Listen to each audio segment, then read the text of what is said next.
Good morning. This is now Bridge to a Better World, and right now it's the pregame show, and Drinky Bird, ever hopeful for a good tailgate party, has showed up. And today, in terms of tin toys, I brought back the spaceship in honor of the Artemis, which is now circling the moon, and I'll see if I can make it do its thing. Move to one side, please, Drinky Bird. And the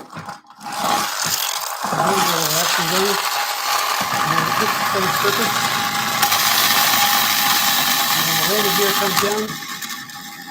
And the astronaut goes out. It just pertains to the Artemis astronaut.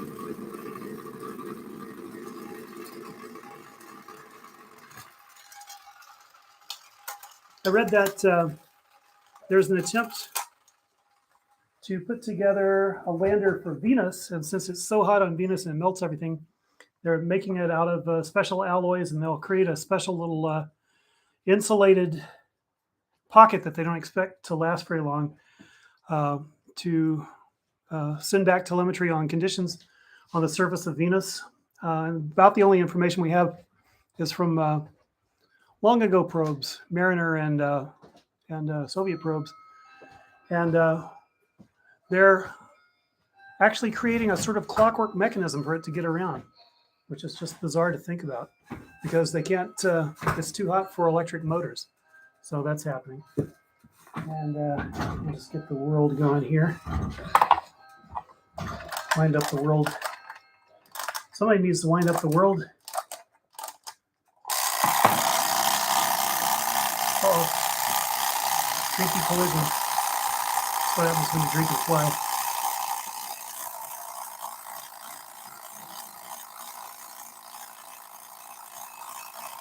So as I was saying, just a few minutes before we launch. Or it might be sooner. Should we go ahead and do a show? All right, we're going to get started, and the show's going to be a little bit shorter today. We have Ani has a doctor things appointment. and such. Yeah, things and such. In other words, there we go. Hi, good morning. This is now Bridge to a Better World is the name of the show. I'm Teresa Mitchell. That's Ani Haynes. Hello.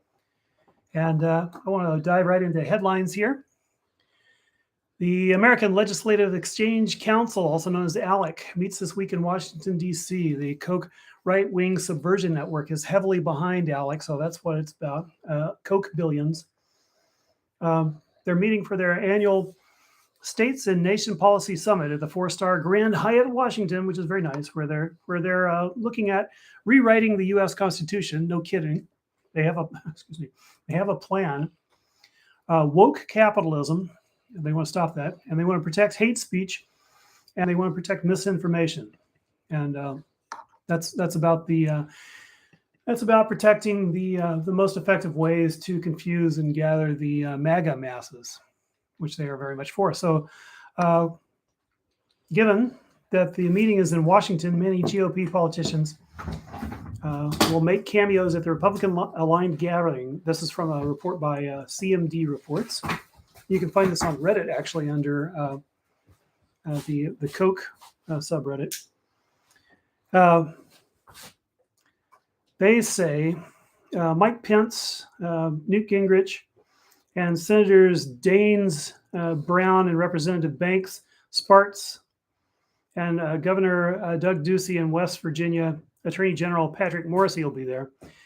They write, ALEC is a pay-to-play operation in which state legislators and corporate lobbyists meet behind closed doors to write model legislation that advances a radical right-wing, pro-corporate and pro-Republican agenda on everything from suppressing voter access and denying climate change to crushing unions and undermining public education. Basically, evil. And ALEC embraces Christian right extremists like Susan B. Anthony's Pro-Life America, which is pushing for a nationwide abortion ban. I hate saying Susan B. Anthony's Pro-Life America. I mean, for Christ's sake. Anyway, kicked off its annual meeting last summer by celebrating the Supreme Court's recent ruling removing the right to abortion in the U.S. over late-night dessert and coffee. And ALEC now is hosting a reception with the anti-abortion group Live Action on how to winsomely educate winsomely educate, persuasively communicate, and legally defend the equal protection of pre-born Americans. Lila Rose, the founder of Live Action, has compared abortion to slavery and the Holocaust, and she is a transphobe. In a sign that corporations may have begun pulling back from their full support of ALEC, only 2 corporations, Altria and UPS, are named as sponsors of this week's conference at the vice chairman level. And just to go back to that comment about rewriting the Constitution, they're serious. And there's a little back channel they found in the Constitution which says that state legislatures can write the Constitution. And it's not entirely clear whether that's the correct legal method, but that's what they want to try to do because they've been able to pay so many Republicans and right-wing crazy Republicans to get into the state legislatures. That's where there's really a massive hive of them. And they want them to rewrite the Constitution basically to suppress democracy. Well, of course, pretending that they're supporting democracy because that's how the game works. The Portland Business Alliance, known for its intense and hegemonic lobbying of the Portland City Council, receives massive funding from the City Council itself via the Downtown Clean and Safe Enhanced Service District. According to Ashley Henry, writing in Medium, this situation creates a self-eating, guaranteeing, this is not her phrase, but it creates a self-eating worm, guaranteeing the permanent of the Portland Business Alliance and the exclusion of newcomers to the inner circles of city government. She points out that all of the new city councilors are approved by the Portland Business Alliance and that at least 4 of the 5 have received funding from the Portland Business Alliance. Quoting the executive director of DCS, also serves as the vice president for downtown services for the Portland Business Alliance and reports to the CEO of Portland Business Alliance. 14 of the 16 board members for DCS are PBA members. It's a very interesting article. I recommend that you read it. Again, that author is named Ashley Henry.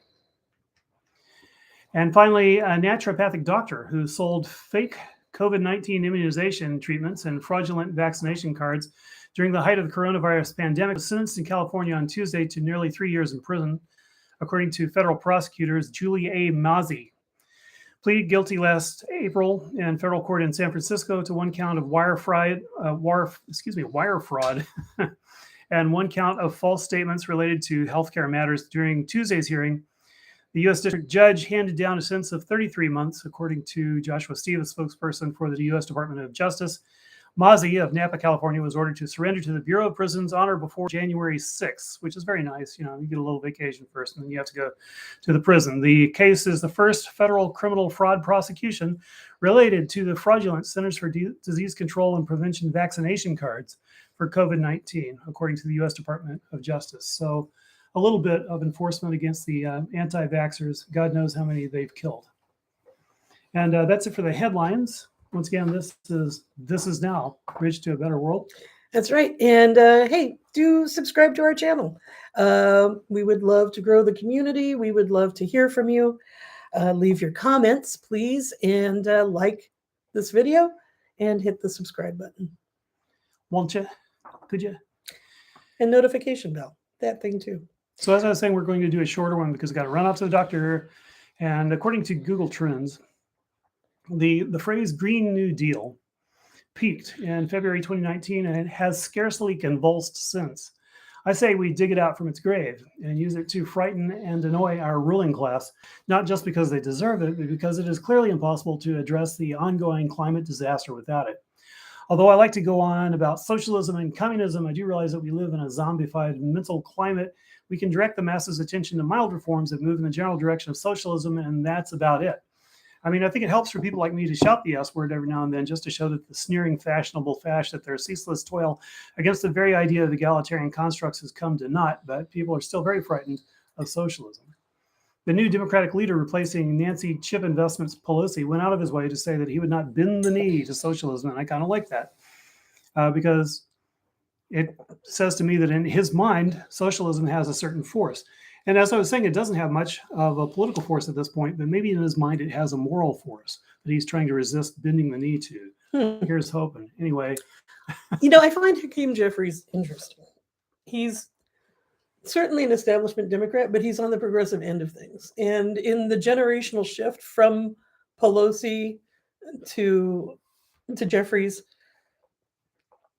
It's a good shift. It's a good shift. Because, I mean, for Pelosi, she wouldn't mention not bending the knee to socialism because you don't say the word. It does not exist in her brain. Phew, into the pressure cooker, right? And so he is a member of the Progressive Caucus. He's one of the more establishment allied members of the Progressive Caucus. There's definitely tension between him and other members of that caucus. AOC mentioned that she thought, the Democrats would have benefited and the country would benefit from a truly deliberative process by which the leadership changed, since it hasn't for so many years. She thought, this kind of opening might warrant actual debate and conversation. That would have been good. But failing that, they could have done a lot worse.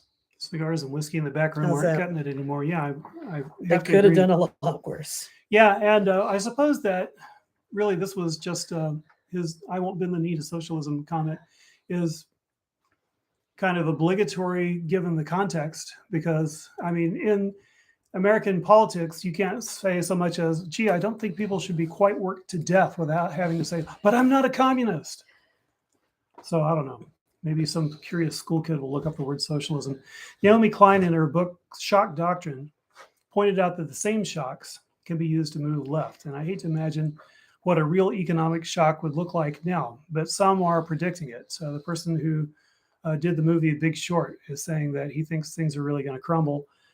2 generations post-Reagan, how could it get worse? But if you'll pardon me for stating the obvious, most people in this nation can't pull themselves out of debt.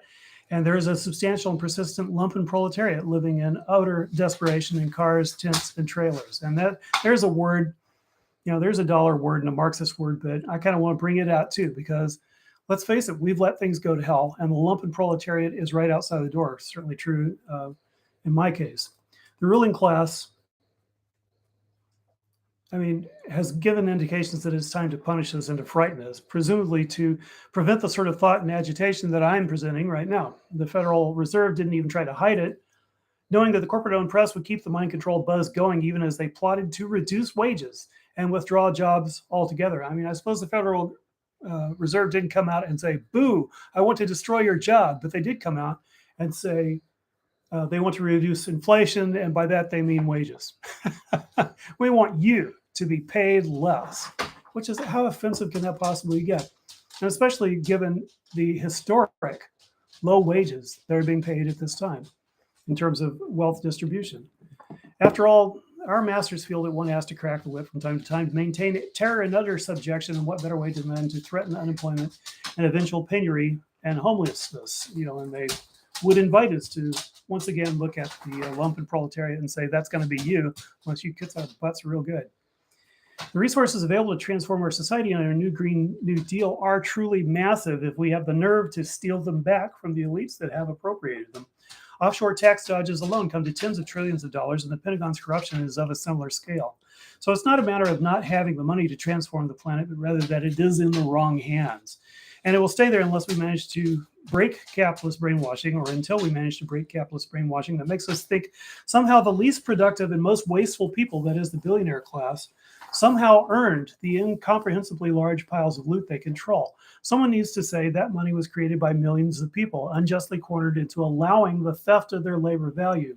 We created that wealth with our work and our genius, and snotty emerald mine scions did not. They did not create the wealth, nor do they have a right to it. Saudi Arabia did not create their oil trillions. Their enslaved workers did, pulling that oil out of the ground. And it's time Saudi Arabia was brought to heel. There should be 0 actual kings in the 21st century.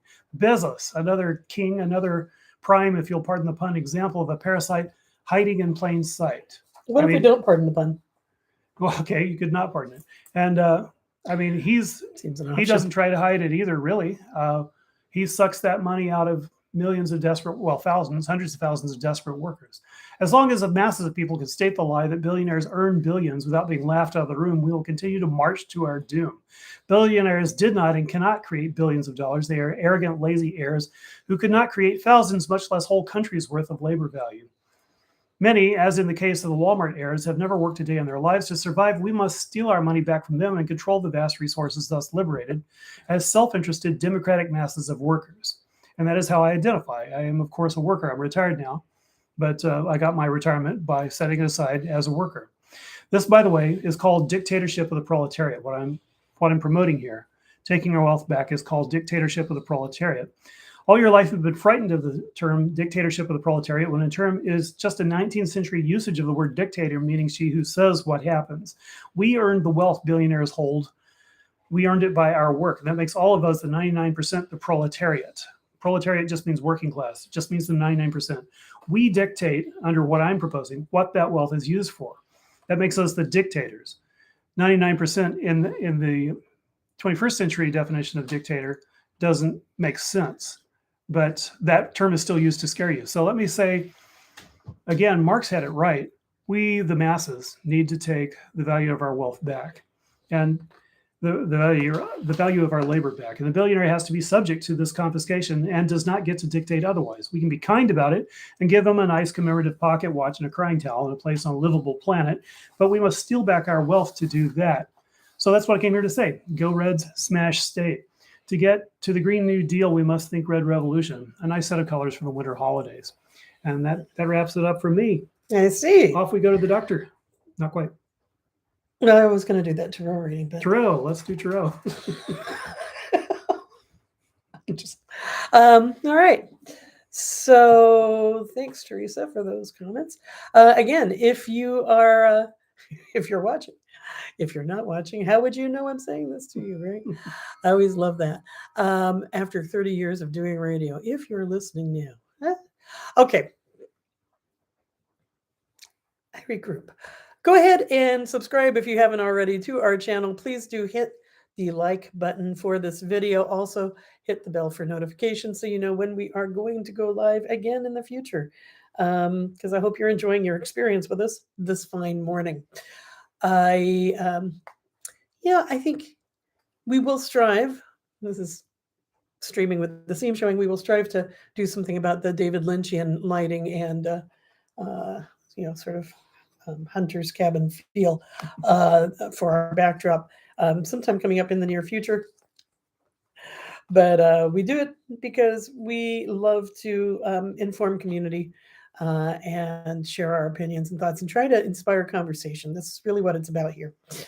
Trying to inspire conversation amongst community members wherever we may find ourselves, and trying to move forward in support of each other, creating some strength and solidarity to change our world, to in fact bridge from where we are now to a place that is better. So thanks very much for checking into This Is Now, Bridge to a Better World.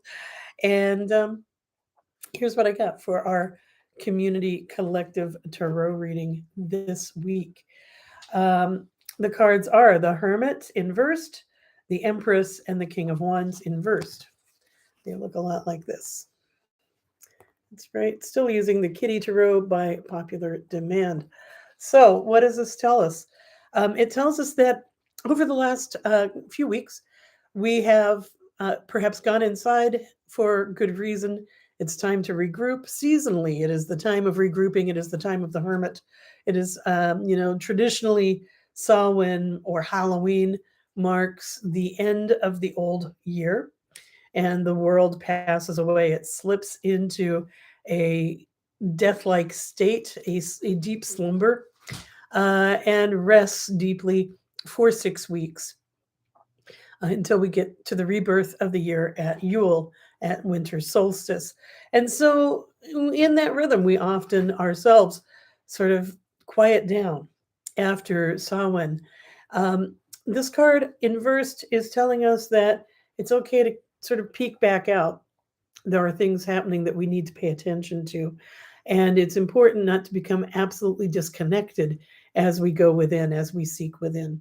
So do poke your head out of whichever cave you've constructed for yourself. Even as Teresa was talking about some fairly dire things going on, I'm looking out our window and watching a hummingbird perched at a nearby branch. And it was, to me, the sign of when we are ready to just hide our heads under the covers, it's important to remember there are things of whimsy and things of beauty that still surround us, and it's important not to lose sight of those. So our hermitage, while valuable, while an important part of our grounding and our balance and our growth, providing a strong basis, uh, it's important, but we cannot use it for escapism, and we have to remember, even as we sort of pull our energies back into ourselves, not to disconnect from those around us and from the world around us. So, to remember, in fact, that we have great gifts. The Empress card tells us that we really do have what we need inside ourselves, not to fear for lack, because within ourselves and within our tight networks of support, we have what we need. We can be our sassy selves. We can know that we have our personal power to move our worlds as we need to. And it really does begin with self love and self acceptance. As we are poking our heads out, remember that we are worthy. Remember that you are beautiful and that you have this, that you absolutely do have what you need. And basically, what you need, again, is that connection to source, connection to yourself, and at least enough community, enough wherewithal to make sure that you are fed, that you have home, that you are fed, watered, and sheltered, right? And and if those are also scarce for you, again, check into community, and see how we can help each other survive these times. I like the Empress kitty. Absolutely, who doesn't? And ending with the King of Wands inversed. So the King of Wands is sort of a master of creativity, a master of action. Um, that to have a plan is to enact the plan, right? The inversion part, it goes along with poking our heads out, with that reconnection. It's important to assess before we take action. It's important to take the action of reconnecting and coming out and knowing our strength. But before we act, really look at the lay of the land. This is not a good time for impulsiveness. Do not squander energy. Act with deliberateness. Act with care and planning. Um, we can create what we need, but we can't squander our opportunities. Create what we need, and really know what we need by careful assessment before. It's that whole measure twice, cut once, is a good thing to throw in here. It is a time to take good stock of the actions that must be made, and then to make them, to not hold the action, but to be careful that we are taking right action and we're not just spinning out for the sake of doing something. And so that's what I have. Reconnect, know that we have this, we have each other. Um, Keep connection tight with ourselves and community. And when we do act, make sure that we are acting correctly, that we are acting for the good of all, and that our actions actually make sense. Right on. All right. So that is what I have for this morning's reading. Um, Thank you all for joining us. We are looking at coming up in the winter solstice coming up here. Oh man, in just like under 3 weeks.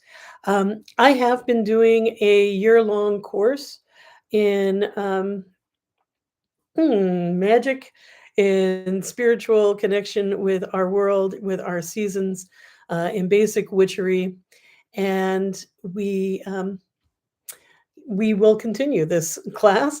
Coming up, we will have a new cycle starting in just a couple of weeks. If you are interested at all in studying with me for the next year, please do leave a comment here on our YouTube channel, and we will be in touch to find a way to make that happen. All right, classes meet about twice a month over the next year. Again, do leave a comment if you're interested in studying with me. And with that, we Thanks for bid you tuning in, adieu. Jen. All right. See y'all Cheers. next week, barring further disasters. And to And to all the ships at sea, I forget myself. Bye-bye. you did forget yourself. Thank you.